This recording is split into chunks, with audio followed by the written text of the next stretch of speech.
नमस्कार दोस्तों, हरियाली तीज का बहुत बहुत शुभकामनाएं। आशा करती हूँ सब लोग बहुत अच्छे हैं। तो देखिए, मैंने यहाँ पे भगवान शिव जी की पूरे शिव परिवार को बनाया है हरियाली तीज के लिए। तो शिव परिवार कैसे बनाते हैं, चलो इस वीडियो में देख लेते हैं। तो मैंने यहाँ पे काली मिट्टी लिया है, पूरा छान के ले लिया है। और इसमें ना जो बालू कंकड़ वगैरह होता है, पत्थर वगैरह बिल्कुल नहीं होना चाहिए। थोड़ी मोड़ी छोटे छोटे बालू होता है, कोई बात नहीं, लेकिन इसमें बड़े बड़े पत्थर नहीं होनी चाहिए। अब इसमें मैंने गंगा जल और नॉर्मल जल जो है ना मिक्स करके थोड़ा सा शुद्ध जल बना लिया है, उसी से मिट्टी गूंदूंगी। तो जब मिट्टी गूंदेंगे तब ध्यान रखना कि पानी बिल्कुल भी ज़्यादा नहीं डालना है, बहुत थोड़ा सा पानी डालना है।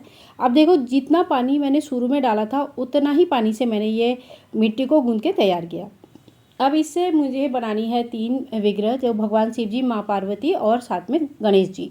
आप चाहे तो कार्तिकेय जी और साथ में नंदी बाबा भी बना सकते हैं। तो 3 पार्ट में हमने यहाँ पे डिवाइड कर लिया है। अब सबसे पहले हमें बनाना है गणेश जी। तो देखिए, अगर आपको रूप बनाना आता है, गणेश जी बनाना आता है तो बहुत अच्छा है, नहीं तो आप इस तरह का गोलाकार बना सकते हैं गणेश जी के स्वरूप में, या तो इस तरह का पिंडाकार भी बना सकते हैं। इसी वीडियो के एंड में मैंने आपको गणेश जी बनाकर भी दिखाया है, तो आप वीडियो के एंड तक ज़रूर देखेगा, ताकि आपको अगर आकृति देना है बहुत ही सरल विधि से, तो आप वहाँ पर आकृति दे सकते हैं। गणेश जी को आप सबसे पहले बना लीजिएगा। उसके बाद हम बनाएंगे माता पार्वती। तो माता पार्वती के लिए सबसे पहले हम बॉडी बनाएंगे, और बहुत ही सरल विधि से बनाएंगे। देखिए, तो यहाँ पे मैंने गोल बॉडी बनाया और उसके साथ ये सिर बनाया है। तो सिर थोड़ी सी छोटी साइज़ की, बॉडी थोड़ी सी बड़ी साइज़ की, ठीक है, 2 गोल बनाया है। एक बात का ध्यान रखेंगे कि आपका अगर विग्रह बनाना नहीं आता है तो आप सिंपल पिंड बनाइए, लेकिन विग्रह जब बनाएंगे तो विग्रह टूटनी नहीं चाहिए। जब भी आपको पूजा होगा ना, तब विग्रह बिल्कुल भी टूटनी नहीं चाहिए, इस बात का ध्यान रखिएगा। आप पतला पतला मिट्टी का जो पतले पतले हाथ बना लेंगे, और माँ पार्वती के हाथ हमेशा इस तरह से नमस्कार मुद्रा में जुड़े हुए रहते हैं, क्योंकि वो भगवान का पूजा में ध्यान में लीन रहती है। तो भगवान शिव जी की पूजा करती है, उनकी ध्यान में लीन रहती है, तो इसीलिए हाथ हमें इसी तरह से बनाना है। इसके बाद सेम इसी तरह से हम पैर भी बना लेंगे माँ पार्वती का। तो यहाँ पे देखिए, मैंने माँ पार्वती का पैर बना लिया है, और जो गोलाकार पिंड मैंने बनाया था उसको इस तरह से पैर के ऊपर रख के पीछे से भी आप पानी लगाकर अच्छी तरह से फिनिशिंग दे दीजिएगा। पीछे से पानी से अच्छी तरह से चिपकाना इसलिए बोल रही हूँ कि अगर आप ऐसा नहीं करेंगे तो बाद में वो खुल के अलग हो जाएगा, पैर अलग हो जाएगा, तो मिट्टी आपका जो मूर्ति है वो टूटा हुआ माना जाएगा। ठीक है, तो इसी तरह से देखिए, माँ पार्वती को मैंने बना लिया है। और भगवान शिव जी बनाने के लिए आपको सबसे पहले शिव जी की शिवलिंग बनानी है, यानी कि जो पिंडाकृति लिंग होता है वो आपको पहले बनाना है, और उसके बाद आपको बनाना है जलाधरी। तो देखिए, मैं बार बार कह रही हूँ कि बहुत अच्छा अगर नहीं आता है, मुझे भी नहीं आता है, तो लेकिन जितना आप कर सकते हो उतने को ही प्रेम से बनाइए। जो भी स्वरूप उनको लेना होगा वो खुद ही अपना स्वरूप ले लेंगे और बहुत ही बढ़िया बनेंगे। काली मिट्टी से बनाना बहुत अच्छा रहता है, लेकिन अगर आपके पास नहीं है तो आप जो है ना अपने गमले की मिट्टी से बना सकते हैं, पर तुलसी की मिट्टी यूज़ मत कीजिएगा, तुलसी की मिट्टी से नहीं बनती है। बाकी आप बेल वृक्ष या कोई भी पौधे का मिट्टी से बना सकते हैं। तो इसी तरह से हम शिवलिंग बना लेंगे, थोड़ा सा पानी लगाते हुए। कहीं पे भी क्रैक नहीं होना चाहिए, बस इस बात का आपको ध्यान रखना है कि कहीं पे भी टूटा फूटा क्रैक वगैरह नहीं होना चाहिए। तो आप पानी का हाथ लगा के अच्छी तरह से प्लेन कर लीजिए, बहुत अच्छे से हो जाता है। तो इस तरह से हमारा शिवलिंग भी बन के तैयार हो गया। अब देखिए, यहाँ पे थोड़ी सी मिट्टी जो है ना बचा है, तो उससे, और ये जो गणेश जी हमने लिंगाकार बनाया है, पिंडाकार बनाया है, तो गणेश जी को भी हम स्वरूप दे सकते हैं।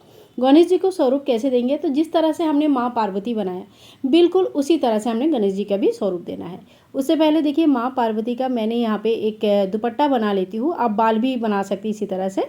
तो दुपट्टा बनाने के लिए क्या किया, मैंने थोड़ी सी मिट्टी लिया, इसको हाथ में पानी लगाते हुए पतला चद्दर जैसा बना लिया।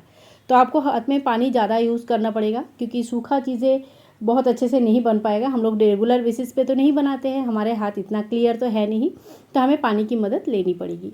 तो इस तरह से देखिए, हमने चद्दर जैसा बना लिया, जो कि माँ का बाद में हम दुपट्टा के जैसे माँ के सिर पे इस तरह से लगा देंगे, और बहुत अच्छे से चिपक जाता है। ये बहुत दिक्कत बिल्कुल नहीं देती है। तो देखिए, मैंने आपके सामने ही बना के दिखाया है, बहुत ही आराम से बन जाता है। तो इस तरह से आप दुपट्टा ओढ़ के बना सकते हैं। आप चाहे तो इन विग्रहों को थोड़ी देर के लिए सूखने के लिए दे दीजिए, जैसे आज बना लिया तो आधा एक दिन या रात भर के लिए सूखने के लिए रख दीजिएगा, और फिर नेक्स्ट डे आप इनको कलर कर सकते हैं। कलर करने के बाद सच में बहुत अच्छा लगता है देखने में। तो आप इनको, जो भगवान का आइज़ वगैरह आता है, बहुत ही 10-10 रुपये में शायद मिल जाता है जोड़ी, या 2 जोड़ी 3 जोड़ी, अभी मुझे आइडिया नहीं है, लेकिन उस तरह का आइज़ आता है जैसे भगवान कान्हा जी को और कृष्ण भगवान को लगा हुआ रहता है, तो उस तरह का आइज़ भी लगा सकते हैं, या पेंटिंग कर सकते हैं आइज़ को। तो इस तरह से आप एक स्वरूप दे सकते हैं। तो गणेश जी भी छोटा सा मैंने एक बना लिया। तो देखिए यहाँ पे मैंने जैसे माँ पार्वती को बनाया, पहले सिर और धड़ बनाया, फिर 2 पैर लगाया, और फिर 2 इस तरह से हाथ लगाया। तो गणेश जी की एक हाथ हमेशा आशीर्वाद करते हुए रहता है।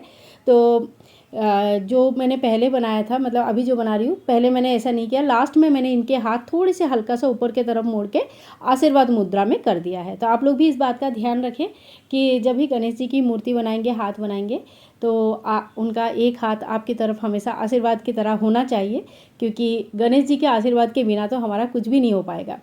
इसके बाद हम सूंड बनाएंगे। तो यहाँ पे देखिए मैंने बहुत ही प्रेम से एक छोटा सा प्यारा सा सूंड भी बना दिया है, और जो पानी के हेल्प से इसको अच्छी तरह से चिपका देंगे। बार बार इसलिए बोल रही हूँ कि अगर आपने अच्छी तरह से नहीं चिपकाया, मिट्टी को अच्छी तरह से मिक्स नहीं किया, तो आपके पूजा के समय जब ये सूख जाएगा तब ये अलग अलग हो जाएगा, और अलग अलग हो जाने का मतलब है टूट जाना। तो इसीलिए आपको बहुत इस बात का ध्यान रखना है, जब भी आप कोई चीज़ हाथ बना रहे हो, पैर बना रहे हो, सूंड बना रहे हो, उसको इस तरह से, जैसे मैं डिटेल्स में आप लोगों को दिखा रही हूँ, इस तरह से चिपका लेना है, ठीक है। और 2 छोटे छोटे कान भी, मतलब गणेश जी के कान तो वैसे बहुत बड़े बड़े होते हैं, लेकिन मिट्टी के इतने बड़े कान टूटने का चांसेस होता है करके मैंने छोटे छोटे यहाँ पे 2 क्यूट क्यूट कान इसमें गणेश जी के ऊपर यहाँ पे लगा दिया।